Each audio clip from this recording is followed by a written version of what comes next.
Ukraine turbo builds its missile industry to burn Russian military objects while Russia copies Ukrainian drone force.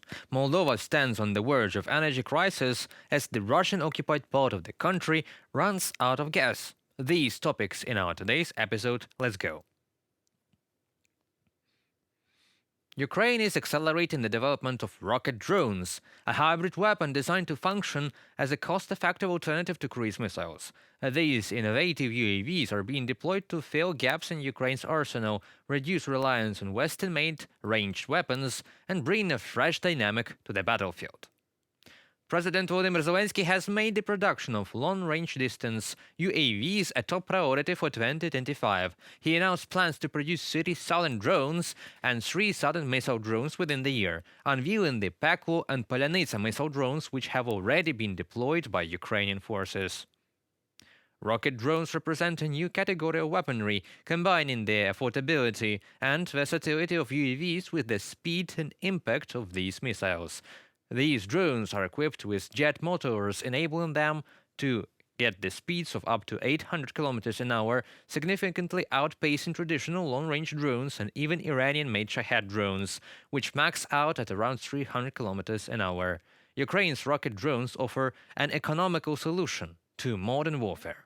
While their payloads are smaller than traditional cruise missiles, around 100 kilos compared to 450 kilos in Tomahawks, they are significantly cheaper, costing under $300,000 per unit. This makes them more disposable and suitable for high-volume attacks. Experts believe that Ukraine's innovations could pave the way for broader adoption of similar systems globally. A research fellow at the International Institute for Strategic Studies highlights how this new space in warfare aligns with the growing need for cost-effective long-range weaponry. Ukraine revives its rocket industry with new missile projects. Meet one of them, the Trembita. It's called after the Ukrainian authentic Alpine horn. The basic Trembita flies at speeds of 400 kilometers an hour with a range of 200 kilometers. Its engine is a modern take on the old pulse jet used in the 1944 German V-1 bomb. The Trembita missile starts at just $3,000 in its decoy variant and $15,000 complete with a 2030 killer warhead, The Economist publication reports. Ukraine has really taken the lead in developing drone missiles as not so many states invest in such developments. Despite their potential, rocket drones face challenges too. Their smaller payloads and lower stealth capabilities make them more susceptible to countermeasures like radar and electronic interference. However, their affordability and adaptivity make them a critical asset in Ukraine's future defense strategy. Ukraine's use of rocket drones in recent attacks on Russian targets like Taganrog and Bryansk has sparked debates on the real effectiveness of such systems. These innovative weapons are reshaping the battlefield and demonstrating Ukraine's ingenuity in modern warfare. Moldova has declared a state of emergency in preparation for a looming energy crisis as Ukraine halts Russian gas transit through its territory in 2025. The crisis threatens to hit the Russia-controlled breakaway region of Transnistria, hardest exposed in deep interdependencies and political tensions. Prime Minister Dorin Resian assured that Moldova's right bank has secured sufficient international gas supplies for the winter. However, Transnistria's 360,000 residents remain reliant on Gazprom, raising concerns over shortages. We have already talked about the situation in Slovakia with their total reliance on Gazprom, and here again, one more evidence: Russian gas is a trap.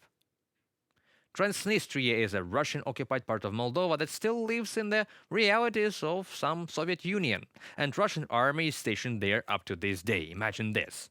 President of Moldova, Sandu, has promised to rejoin with the occupied part of the country peacefully, such as wanted to do Ukraine before the full-scale invasion.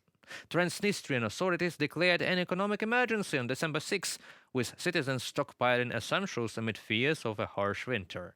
The region, long dependent on free Russian gas, must now pay market prices, offset partially by Moldovan subsidies. While Russia may step in to sustain Transnistria via the Trans-Balkan pipeline, Moldova is expected to lose access to cheap Russian imports, risking discontent ahead of 2025 elections.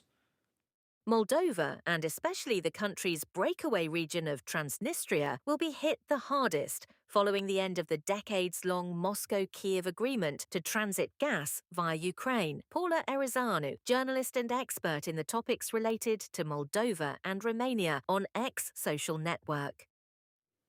Chisinau's controversial negotiations with Gazprom for Transnistria gas supply have fueled international divisions already. Critics argue that Moldova missed an opportunity to leverage the crisis for reintegration as Russian troops in Transnistria continue to block progress.